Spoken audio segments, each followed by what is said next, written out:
vary a bit on India because of this boldness with which they do things that others are telling them not possible. For example, digital identity. India, everybody was saying you cannot have everybody with digital ID, this number, this system that you are promoting, it's not going to work. They have proven them wrong. So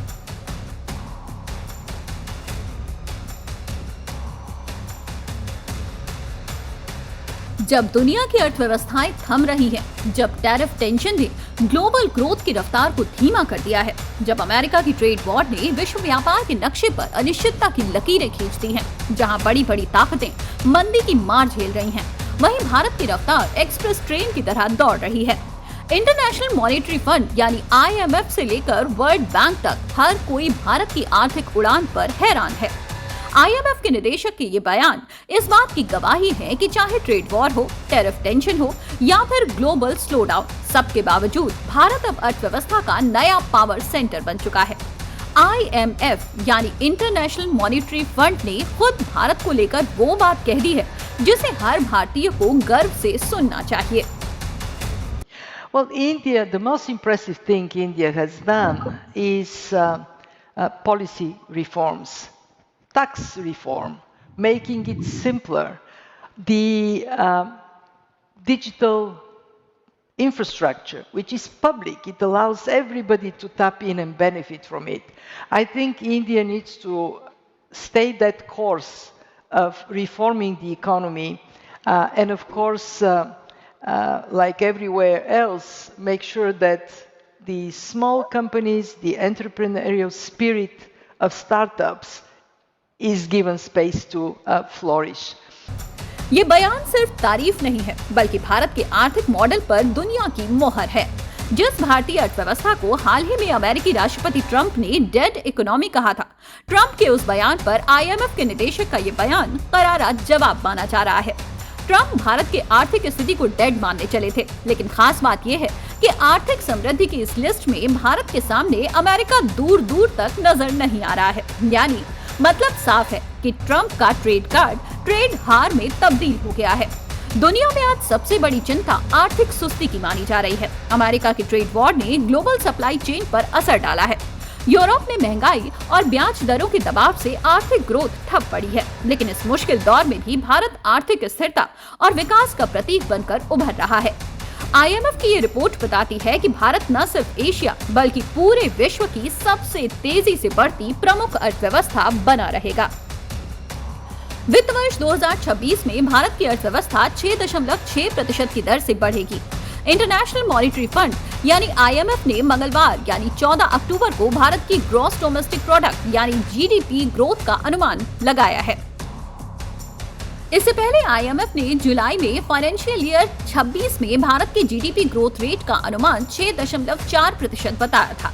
अंतर्राष्ट्रीय मुद्रा कोष की प्रमुख क्रिस्टोलिना Georgieva ने भारत की जमकर तारीफ की है। उन्होंने कहा कि भारत अब दुनिया की अर्थव्यवस्था का इंजन बन रहा है।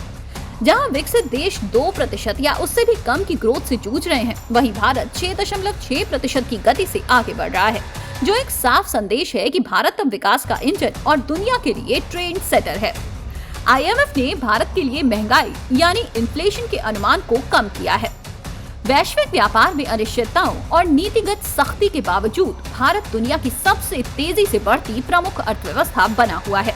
ये भारत के लिए गर्व की बात है कि वो अपने समकक्ष देशों को लगातार पीछे छोड़ रहा है।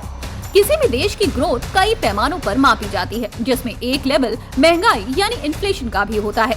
अब इस लेवल में भारत की स्थिति क्या है, ये आपको बताएंगे, लेकिन पहले आप IMF के इस फैसले पर ये बयान सुनिए।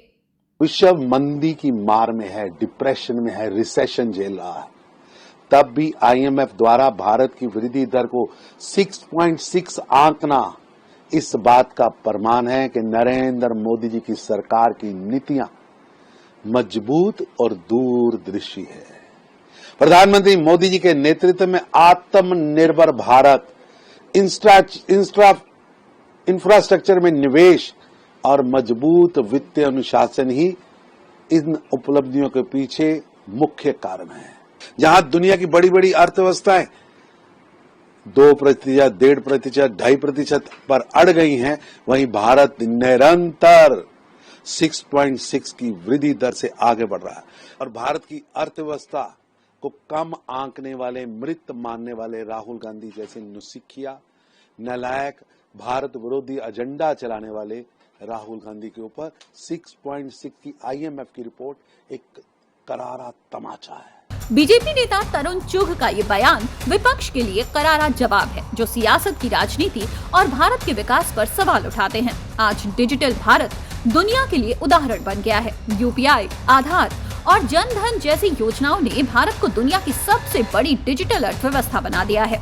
आईएमएफ की रिपोर्ट में भी कहा गया है कि भारत की आर्थिक प्रगति में डिजिटल इंफ्रास्ट्रक्चर और फिनटेक सिस्टम ने निर्णायक भूमिका निभाई है। हर महीने देश में 12 अरब से ज्यादा डिजिटल ट्रांजैक्शन हो रहे हैं और किसी भी विकसित देश से कहीं अधिक संख्या है।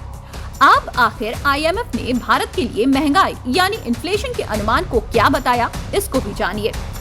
सितंबर महीने के आंकड़े बताते हैं कि खुदरा महंगाई यानी सीपीआई, जो आम आदमी की जेब पर असर डालती है, वो गिरकर 1.54% पर आ गई। ये पिछले 8 सालों से यानी जून 2017 के बाद का सबसे निचला स्तर है। इसका मतलब है कि खाने पीने की चीजें जैसे सब्जियां और अनाज अब सस्ते हो रहे हैं। अगस्त में ये 2.07% थी, जो थोड़ा ज्यादा थी। इसके अलावा थोक महंगाई यानी WPI, जो बड़े व्यापारियों और फैक्ट्रियों के लिए मायने रखती है, वो भी सितंबर में घटकर 0.13% हो गई। अगस्त में ये 0.52% थी। अब बाजार में सामान सस्ता मिलेगा तो घर चलाना आसान होगा। किसानों को भी खेती की लागत कम करने में मदद मिलेगी। आत्मनिर्भर भारत से लेकर वोकल फॉर लोकल तक सरकार की इन्हीं नीतियों का ये नतीजा दुनिया देख रही है। भारत की आर्थिक सफलता में सबसे बड़ा योगदान उसकी डिजिटल इकोनॉमी का भी है। यूपीआई जैसे प्लेटफॉर्म ने न केवल भुगतान प्रणाली को सरल बनाया, बल्कि ग्रामीण भारत को भी डिजिटल रूप से जोड़ा है। Make in India, digital India जैसे कार्यक्रमों के जरिए घरेलू उत्पादन और रोजगार को मजबूती मिली। इसका नतीजा ये हुआ कि भारत में न सिर्फ निवेश बढ़ा, बल्कि उपभोग और औद्योगिक उत्पादन ने भी नई उड़ान भरी।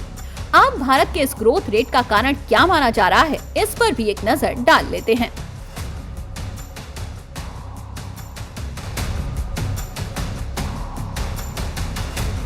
भारत की आर्थिक रफ्तार का आधार सिर्फ बाजार नहीं, बल्कि नीतियों की मजबूती भी है। मॉनेटरी पॉलिसी से लेकर जीएसटी टैक्स रिफॉर्म्स तक सरकार ने बड़े फैसले लिए। जीएसटी, डिजिटल ट्रांजैक्शन और बैंकिंग सुधारों ने अर्थव्यवस्था की नींव को मजबूत किया। विश्व बैंक की रिपोर्ट में कहा गया है कि भारत की अर्थव्यवस्था का सबसे मजबूत पहलू उसकी घरेलू मांग है।